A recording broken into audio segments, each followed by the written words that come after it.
Assalamualaikum warahmatullahi wabarakatuh.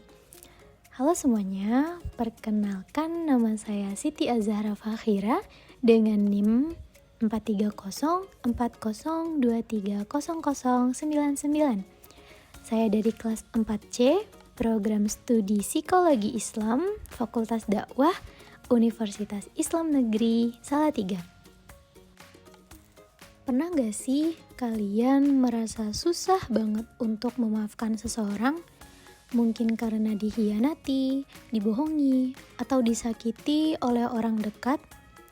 Tapi kalian tahu gak, kalau memaafkan itu bukan cuma soal orang lain, tetapi soal menyembuhkan diri sendiri. Yuk kita bahas bareng-bareng, apa sih forgiveness atau pemaafan?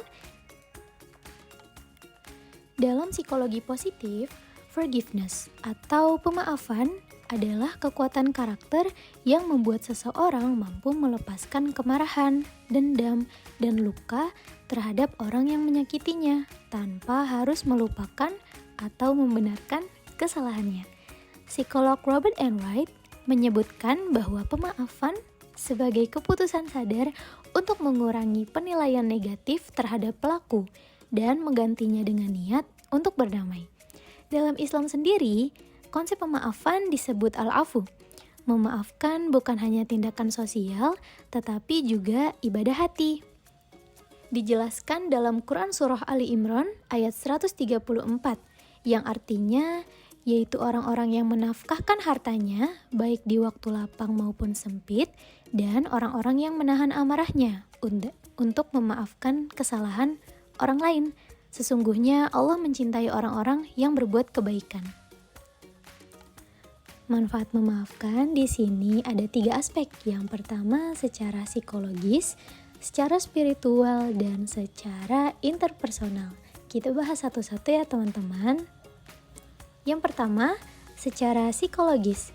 Memaafkan membuat pikiran dan hati lebih tenang.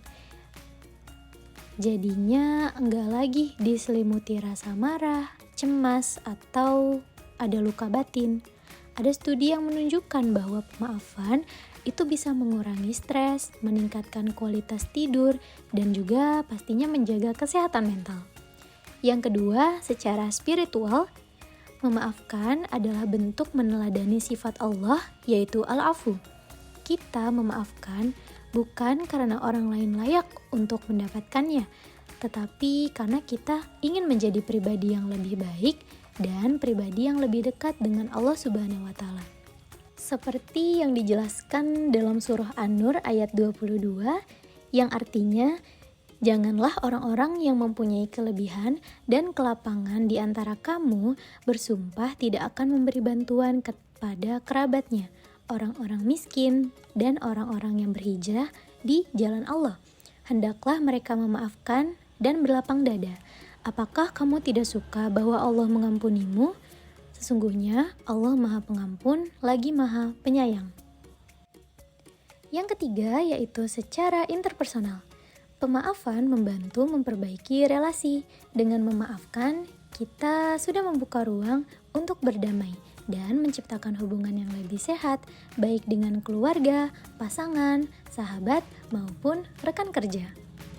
Di sini saya akan memberikan salah satu contoh tentang dikhianati, dikasari, atau disalahpahami dalam kehidupan sehari-hari. Misalnya, kamu pernah punya teman dekat yang tiba-tiba menjauh dan membicarakan kamu di belakang. Pastinya kamu merasakan kecewa dan sakit hati.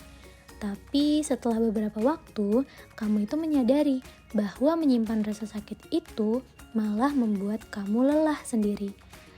Jadinya kamu memilih untuk memaafkan.